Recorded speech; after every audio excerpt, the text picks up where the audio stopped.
Hi Chetan గారు. నమస్తే madam. మోకాళ్ళ నొప్పులండి వెరీ కామన్ ప్రాబ్లం. సో ఈ మోకాళ్ళ నొప్పుల నుంచి మనల్ని మనము స్ట్రాంగ్ చేసుకోవడానికి ఎలాంటి రెమెడీస్ మనం పాటిస్తే మంచిదంటారు? ఎలాంటి రెమెడీస్ పాటిస్తే మంచిది అని చెప్పే ముందు నేను మీకొకటి పువ్వు గురించి చెప్తా. ఓకే. ఆ పువ్వు పేరు మీరు వింటే మీరు కూడా అబ్బా ఈ పువ్వునా అని అనిపిస్తుంది మీకు. మనకు పండగలున్నా ఏదైనా ఫంక్షన్ ఉన్నా మనం ఏ పువ్వు తెచ్చి మన ఇంటి గడి కట్టుకుంటాం? బంతి పువ్వులు కట్టుకుంటాం కదా.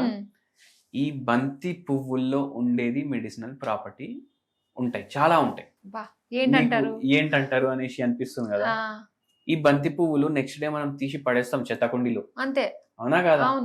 బంతి పువ్వులు డ్రై చేసి 1 kg ప్యాకెట్ లో ప్యాక్ చేసి 9,000 రూపాయలు కిలోకి అమ్ముతున్నారు. తెలుసా మీకు? తెలియదు. ఎందుకు అంటే ఏదైతే ఇది బంతి పువ్వు ఉంటది కదా, దీంతో ఒక రకమైన చాయ్ తయారైతుంది. మీరేం చేయండి అంటే బంతి పువ్వులు చాలా ఎక్కువ తెచ్చుకున్నారు అనుకోండి, మీకు టెర్రస్ ఉంటది కదా, డ్రై చేసేయండి. ఇవి ఫస్ట్ దాని పెటల్స్ తీసేయండి, మొత్తం డ్రై చేసేయండి. ఇది ఎన్ని రోజులన్నా ఉంటది, 2-3 నెలలు ఈజీగా ఉంటది.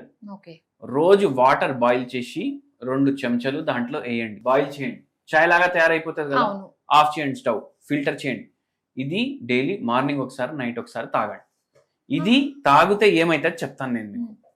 ఇది తాగితే ఎవరికైతే, ఇప్పుడు చూడండి, ఒకరు మన దగ్గర వచ్చారు, ఏడికెళ్ళి అంటే తుని అనేసి ఒక విలేజ్ ఉంది, ఆడికెళ్ళి వచ్చిండ్రు. పేషెంట్ కి గర్భసంచి తీపిచ్చేసిండ్రు. ఎందుకు? ఫైబ్రాయిడ్లు వచ్చినాయి. తీపిచ్చేసి ఏమైందంటే దాని తర్వాత విపరీతంగా బరువు పెరగడం, దాని తర్వాత విపరీతంగా మోకాలు నొప్పులు అవుతున్నాయి. సార్ నాకు 5 నిమిషాలు కూడా నిల్చోడానికి వస్తలేదు, ఎక్కడెక్కడ కూర్చోవాలనేసి ఆలోచిస్తా. కూర్చున్నాక ఇక్కడ హిప్స్ లో పెయిన్ వస్తుంది, కూర్చోనికి వస్తలేదు.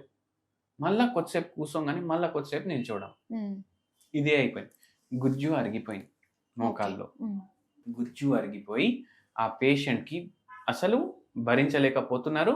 As soon as possible surgery చేయించుకోండి అనేసి చెప్పిండ్రు. అయితే పేషెంట్ ఏమన్నారంటే, ఇప్పుడు నాకు సర్జరీ చేయించుకోవాలని లేదు, మీరు తగ్గిస్తున్నారు అనేసి విన్నాను, మీ దగ్గరకు వచ్చినాను, ఏం చేయాలి మీరే సమాధానం చెప్పండి.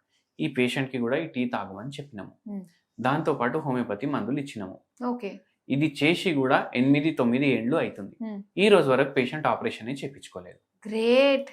అయితే ఏందంటే ఈ బంతి పువ్వులో ఫ్లావనాయిడ్స్ ఉంటాయి. ఫ్లావనాయిడ్స్ ఏం చేస్తాయి? ఏదైతే మనకు పెయిన్ ఉంది, ఏదైతే మనకు నొప్పి ఉంది, ఏదైతే మన కాళ్ళు ఇట్లా జరుగుతలేవు, అది కొద్దిగా తగ్గించడానికి హెల్ప్ చేస్తారు. బంతి పువ్వు తోటే పూర్తిగా తగ్గిపోతుందని కూడా అంటలేం, కొద్దిగా హెల్ప్ఫుల్ ఉంటది. ఏదో ఒక బామ్ తెచ్చుకొని పెట్టుకుంటారు కదా, దాని వల్ల కూడా సైడ్ ఎఫెక్ట్లు ఉంటాయి కదా, స్కిన్ ఖరాబ్ అవుతుంది. దాని బదులు ఇది తాగండి.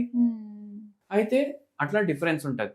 మళ్ళీ ఈ బంతి పువ్వులు ఏదైతే మనం ఇట్లా బాయిల్ చేసి తాగుతున్నాం కదా, దీనికి ఫారెన్ వాళ్ళు, యూరోప్ వాళ్ళు, రష్యాలో, అమెరికాలో క్యాలెండ్యులా టీ అమ్మేసి అమ్ముతారు దీన్నే. ఇదే వాళ్ళకు దీని విలువ తెలుసు, మన వాళ్ళకి ఎప్పటి నుంచో దీని విలువ తెలుసు, కానీ మనం మర్చిపోయినాం. మళ్ళా దాని తర్వాత ఇది న్యాచురల్ మజిల్ రిలాక్సెంట్ లాగా కూడా పనిచేస్తుంది. అయితే ఎప్పుడైతే ఇట్లా గుజ్జు అరిగిపోతుంది, ఏమైతుంది అంటే టైట్ అయిపోతాయి మజిల్స్ కూడా. అయితే దాన్ని కూడా కొద్దిగా రిలాక్స్ అవ్వడానికి ఇది యూస్ఫుల్ ఉంటది. ఇప్పుడు చాలా మంది ఏం చేస్తారు, అరే ఇది అబద్ధం, ఏదో ఇట్లా మాట్లాడుతున్నారు అది ఇది అనేసి అనిపిస్తారు కదా, ఏదో నా వీడియోనే తీసుకొని ఇట్లా వేరే వేరే వీడియో లాగా చేసి చేస్తారు. వాళ్ళ కోసం నేను చెప్తాను, ఇప్పుడు ChatGPT ఉంది, జెమినాయి ఉంది, గూగుల్ ఉంది, ఇన్ని ఉన్నాయి కదా, మీరే సెర్చ్ చేసుకొని చూడండి. అవునా కాదా? మీకు కూడా తెలుస్తుంది దీని విలువ ఏంది, ఇది కిలోకి ఎంత అమ్ముతున్నారు, మీకే తెలుస్తుంది, మనకు తెలియదు. అవునా కాదా? చాలా హెల్ప్ఫుల్ ఉంటది. అట్లా చాలా మంది పేషెంట్లకు చెప్తాను నేను, బంతి పువ్వుల టీ తాగనేసి.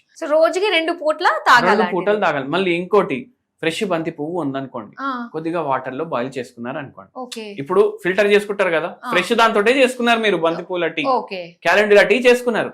ఆ బంతి పువ్వు ఏదైతే ఉంది దాన్ని పేస్ట్ చేసుకొని మీరు డైరెక్ట్ మీ మోకాల మీద పెట్టుకున్నారు అనుకోండి, నొప్పి ఇంకా మీకు రిలీఫ్ ఉంటది. వావ్. సరే నాకు ఇంత టైం లేదు, నాకు డైలీ ఆఫీస్ ఉంది, అది ఇది అనుకుంటారు కదా. క్యాలెండ్యులా మదర్ టింక్చర్ అనేసి హోమియోపతి మెడిసిన్ ఉంది. Calendula mother tincture. దెబ్బ తగిలితే పిల్లలకి డెటాల్ రాస్తారు కదా, కాటన్ తీసుకొని ఆ డెటాల్ బాటిల్ పడేసేయండి, ఇది తెచ్చుకొని పెట్టుకోండి. మీకు నొప్పి అనిపించినప్పుడు ఈ మదర్ టింక్చర్ రాసుకోండి. పిల్లలకి దెబ్బలు తాకితే మదర్ టింక్చర్ రాయండి. ఎక్కడ తగిలినా డెటాల్ బదులు ఇది వాడండి. ఇది దానికైనా మంచి యాంటీసెప్టిక్.